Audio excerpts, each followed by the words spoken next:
Salut, c'est Trado, je suis content de vous retrouver pour la mise à jour des zones d'accumulation rationnelle sur les cryptos majeurs. Je vous rappelle que ce format ne s'adresse pas aux traders, il s'adresse aux investisseurs, à ceux qui veulent acheter pour le long terme, pour des décennies, pourquoi pas, des cryptos majeurs. On va commencer par Bitcoin. Bitcoin qui a entamé une correction et c'est une bonne chose. On revient sur la zone de support des 2740, 26580. Ça tombe bien, c'est une zone d'accumulation rationnelle. Depuis les plus hauts, Bitcoin a perdu jusqu'à 13% après avoir progressé de manière très vive depuis le 10 mars de 58%. Ce sont des choses complètement normales. On a déjà parlé lors des précédentes semaines. On attendait cette consolidation.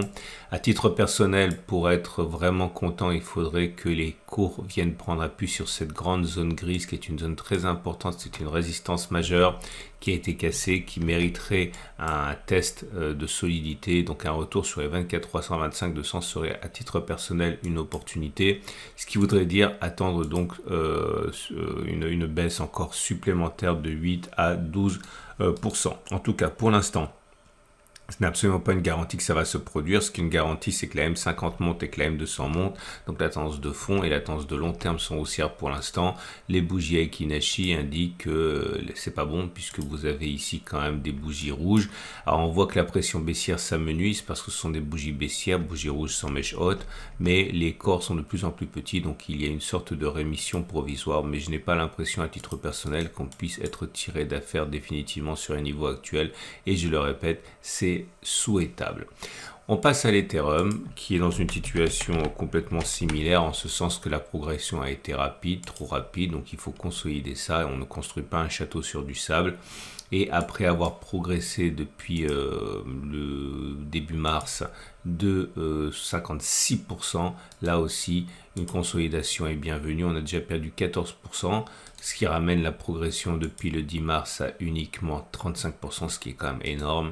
Je serais plus à l'aise avec un retour sur la zone des 17, 12, 16, 60 dollars, ce qui voudrait dire que par rapport à la baisse qui nous a amené à perdre déjà 14%, une baisse totale de 18 à 22% et qui ramènerait la hausse depuis le 10 mars à uniquement 35%, ce qui est encore une fois déjà colossal en si peu de temps. On parle de quelques semaines. La tendance de fond est haussière, la tendance de long terme est haussière. Je vous rappelle que si vous n'avez pas commencé à accumuler de l'Ethereum, vous pouvez le faire sur le niveau actuel, hein, c'est une zone d'accumulation rationnelle. Par contre, si vous l'avez fait régulièrement tout au long de la descente dont on a pu profiter à moult reprises, je pense qu'un retour sur les 17, 12, 16, 60 serait une exigence. Hein. Les bougies Aiki-Nashi ne sont pas bonnes, on le voit bien, hein, c'est des bougies qui sont rouges et de belles longueurs encore hein, pour l'instant. Donc la pression baissière est bien présente pour l'instant. Et on passe au BNB, Binance Coin, qui est dans une situation similaire. Hein. La progression était forte et elle a réclamé donc une consolidation également forte. Alors, depuis les plus bas de mars, on a pris jusqu'à 32%. Et actuellement, on en est à plus 24% si on tient compte de la consolidation de 10% qu'il y a eu. Alors, tout est proportionnel, à savoir la hausse a été moins importante, donc la consolidation a été moins importante et le rebond a déjà repris hein, depuis 3 séances pour Binance Coin. On a eu le temps de revenir sur la zone d'accumulation rationnelle des 3,320, donc les plus rapides ont déjà accumulé.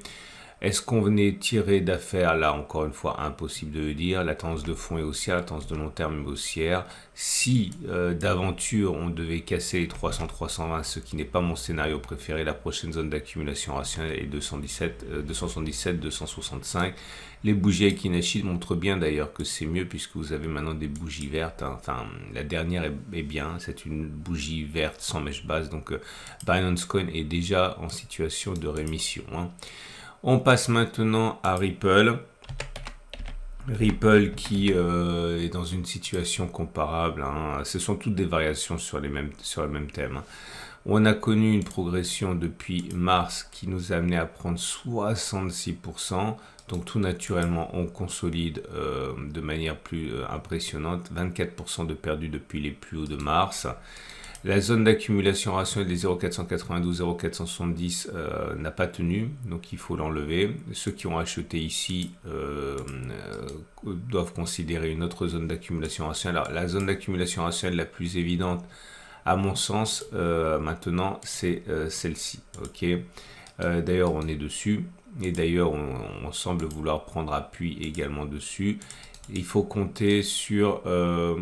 voilà, on va faire simple. C'est entre 0,444 et 0,414.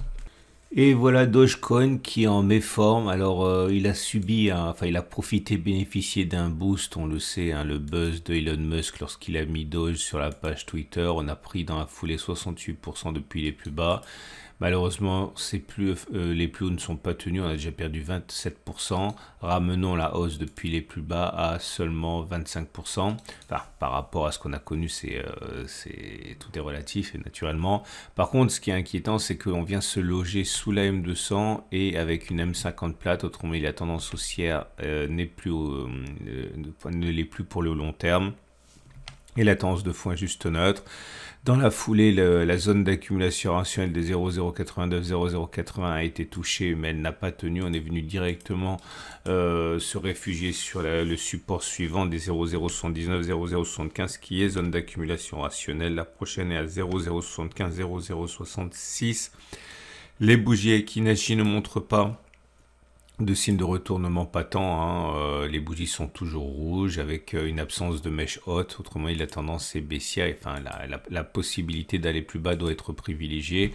Comme c'est une zone assez large, les 0,075, 0,066, certains préféreront éventuellement acheter un peu en haut, un petit peu en bas, puisqu'il s'agit quand même d'une zone qui fait dans toute sa largeur 14%.